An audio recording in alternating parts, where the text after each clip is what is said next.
मी आता डोंगराच्या वाडीला आलेलो आहे. डोंगराच्या वाडीमध्ये आपण पाहू शकतो पाठीमागं गणेश डोंगरे यांचा फोटो आहे. जे ऊसतोड कामगार होते. भाऊसाहेब बिराजदार कारखान्यावर त्यांच्या अंगावर ऊसाने भरलेली ट्राली पडली आणि त्यामध्येच त्यांचा मृत्यू झालेला आहे. गणेश डोंगरेचे हे लहान लहान 3 लेकरं, त्यांचं वय पहा. त्यांच्या पत्नी आहेत ज्यांना आपण वेळोवेळी सोशल मीडियावर पाहिलेले. त्यांचे इथं आई आहेत आणि हे सासरे. पाठीमागं पत्राचं शेड, अशा घरामध्ये हे राहतात. सोशल मीडियावर गणेश डोंगरे नावाचा अकाउंट आहे, ज्या अकाउंटवर आपण ऊसतोड कामगार असणारी एक जोडी नेहमी पाहायला भेटायची. ऊस तोडून सुद्धा किती आनंद राहता येतं, आलेल्या प्रसंगाला कसं तोंड देता येतं आणि पाचटामध्ये सुद्धा आनंद शोधता येतो, हे ह्या कुटुंबाने संपूर्ण महाराष्ट्राला दाखवून दिलं होतं. आलेल्या परिस्थितीची तोंड देत आपल्या लेकराबाळापासून दूर राहून सुद्धा कष्टावर भरोसा ठेवून कष्टाला मागणार हे कुटुंब नीतीला खपलं नाही आणि नीतीने या कुटुंबावर घाला घातला. हसत खेळतं कुटुंब काही क्षणामध्ये उद्ध्वस्त झालं.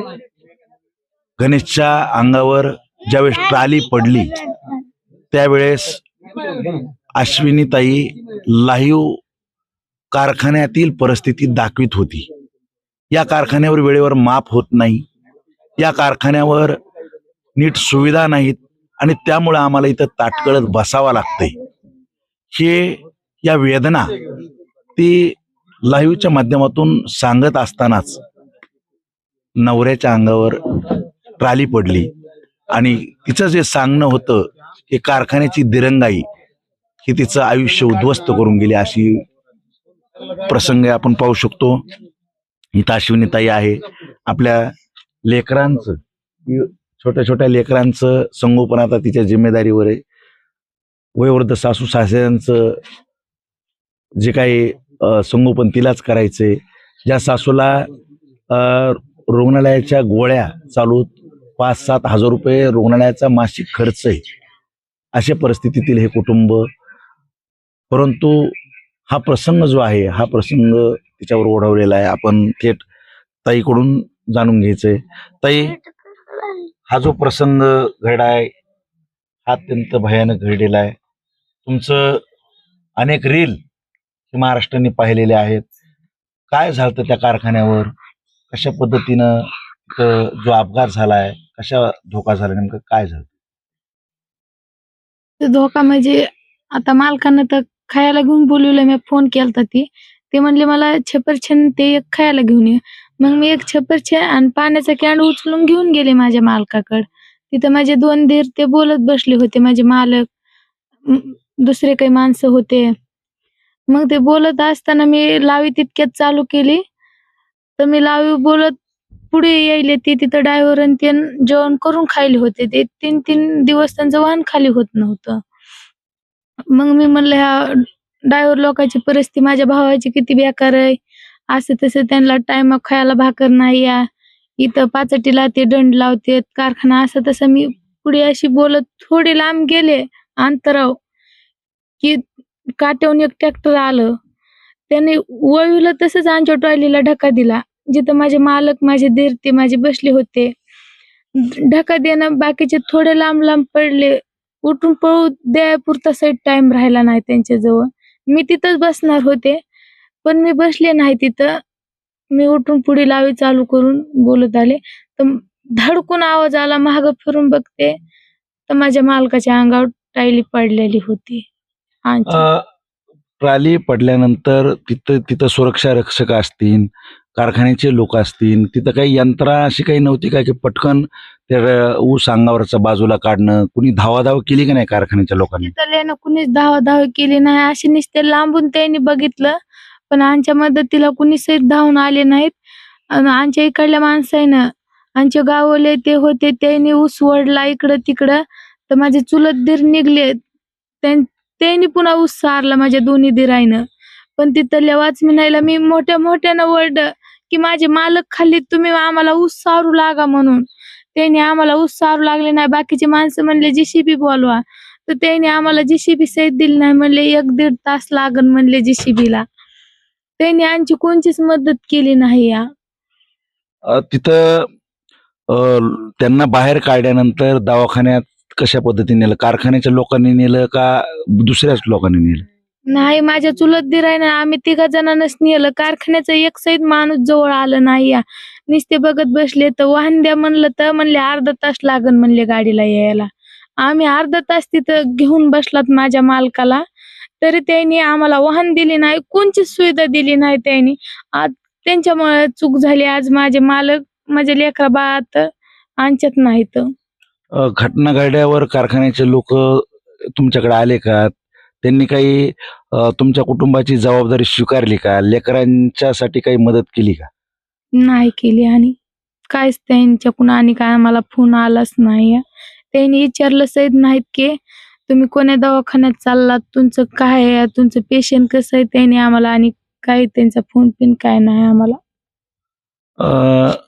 तुमचं जे काही कुटुंब आहे, एकंदरीत घरातली परिस्थिती कशी? म्हणजे तुम्हाला जे काही शेती-बाडी किंवा उत्पन्न, घरात जगण्याचं साधन काय होतं? आम्हाला शेतीतलं ते काहीच उत्पन्न नाही. आम्हाला जगण्यासाठी आम्ही ऊस तोडूनच जगत होतात. आम्हाला शेत हे किती आहे ते तर काय मला माहित नाही. पण आमच्या शेतीत आहे ते म्हणजे खडकाला अशी डोंगर हालाय, त्याच्यानं आम्हाला काही शेतातलं उत्पन्न नाही. आमची परिस्थिती इतकी हेकडलंय की आज आम्हाला टायमाला भाकर खायची म्हणलं तर नाही, आम्हाला ऊस तोडल्याशिवाय नव्हती. लेकरांचं कसं शिक्षण होत होतं? लेकरं म्हणजे इथं किती ठेवले होते, सोबत किती नेले होते? 2 मुली माझ्या हॉस्टेलला शाळेत टाकले होते. आम्ही पैसे भरून टाकले होते दोन्हीला. ही माझी बारकी मुलगी मी संगट नेली होती. तिथून माझी आई घेऊन गेली होती, माझे आई-पप्पा. तर आमची दोघांची नवरा बायकोची जिद्द आणि इच्छा होती की आमच्या मुलीला आम्ही नोकरी लावणार आहेत. ऊस तोडून पैसा भरणार आहेत, पण आमच्या मुलीला आम्ही तिने नोकरी लावणार आहेत. आम्हाला मुलगा नाही म्हणून आम्ही मुलीला आमचा मुलगा मानून आम्ही सांभाळत होतो. अ, जे काही आहे तुमचे जे सासू-सासरे आहेत, त्यांची सुद्धा प्रकृती चांगली नाही, त्यांना दवाखान्याचा खर्च आहे, कसा भागवता ते? आम्ही ऊस तोडूनच ते खर्च ते आम्ही भागवत होतात. माझ्या सासूला महिन्याला 5,000च्या गोळ्या लागतात. माझ्या सासऱ्याला बी काम करता येत नाही आणि सासूला आणि ते बी नाही. म्हणजे आमची घरची परिस्थिती हेकड. मला बी काम करता येत नाही. माझं ऑपरेशन झालेलं आहे. तर असं रोजगार सहित करणं होत नव्हतं माझ्याच्यानं. माझे मालक जाऊ नको म्हणीत. आम्ही ऊस तोडूनच जगत होतात. तुमच्या सोशल मीडियावर अनेक व्हिडिओ आहेत, ज्या व्हिडिओमध्ये तुम्ही स्वतः बोलायचा, तुमचे मालक नुसतं उभा राहिलेले दिसायचे. तुमच्या मालकाचा तुम्हाला पाठिंबा त्याच्यातून दिसत होता चेहऱ्यावरून, की पत्नी जे काही व्हिडिओ काढते, त्या व्हिडिओच्या माध्यमातून ते एक सकारात्मक आपल्या पत्नीला एक सहकार्य करत होते. कसं तुमचं म्हणजे पती पत्नीतलं कसं नातं असायचं? आमचं नातं इतकं चांगलं होतं की असं दुनियेत इतकं नातं छान कोणाचंच नव्हतं. की माझे मालक मला माझ्या पायावर पाय देऊन उभा राहायचे. मला हर गोष्टीत त्यांनी सपोर्ट दिला होता. आज या परिस्थितीला सगळे लोक धावून आलेले आहेत. अनेक लोकांनी मदतीची भूमिका घेतलेली आहे. नेते मंडळी असतील, सामाजिक कार्यकर्ते आहेत, पत्रकार मंडळी आहेत, सर्वांनी मदत करून तुम्हाला आधार द्यायचा जी काही भूमिका घेतलेली आहे.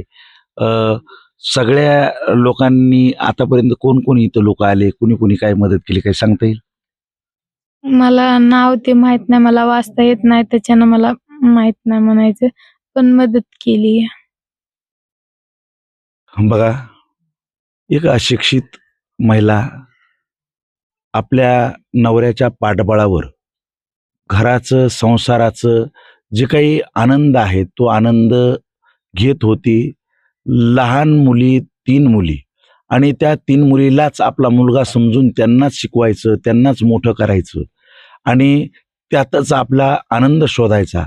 असं एक आदर्श कुटुंब, समाजाला प्रेरणा देणारं म्हणजे शालेय शिक्षण जरी घेतलं नसलं तर सामाजिक शिक्षण जे काय आहे ते नक्कीच या ताईपाशी आहे. आणि एक प्रेरणादायी शिक्षण की आलेल्या परिस्थितीची कसं झगडावं, कसं तोंड द्यावं आणि त्यातून आनंद कसा शोधायचा. एक आदर्श म्हणजे घ्यायचा जर झाला तर ह्या ताईकून घेता येईल असे कुटुंब, परंतु नियतीला या कुटुंबाचा हा आनंद जमला नाही की काय, असं आज प्रश्न या ठिकाणी उपस्थित होतोय. इथं त्यांची छोटीशी मुलगी आहे. काय नाव बेटा तुझं? यशस्वी. कितवीला असतो? काय चौथीला. पप्पाची आठवण सांगशील? माझे पप्पा मला इथून भेटून कारखान्याला गेले. म्हणाले मी वापस येतो तुला भेटाय, अधून मधून भेटाय येत तुला. ते आलेच नाही. त्यांचा फोन आला. ते म्हणाले कसं आहे, चांगलंय का, सर्दी खोकला काही दुखत नाही ना? पप्पाला म्हणलं नाही दुखत. काय म्हणत होते पप्पा? पप्पा म्हणत होते काही दुखत तर नाही ना, दुखला असलं तर सांग दुखायचं. तुझ्या बहिणीचं दुखतंय का? मी कुठं टाकलं म्हणलं होतं शाळेत तुला? वडवणीला कशासाठी टाकलं होतं? शिकण्यासाठी. बर. कशामुळे शिकायचं? काय म्हणत होते पप्पा शिकून? शिकून मोठं व्हायचं, कलेक्टर व्हायचं, लय मोठा अधिकारी व्हायचं. मग आता पप्पाचं अपघाती निधन झालंय, पप्पाचं स्वप्न साकार करायचंय का नाही? करायचंय. मग अनेक सुद्धा माझी इच्छा फिटलेली नाही. मी करणार पप्पाचं स्वप्न पूर्ण. तू शिकून मोठं होशील. हा. बघा, छोटी मुलगी आहे.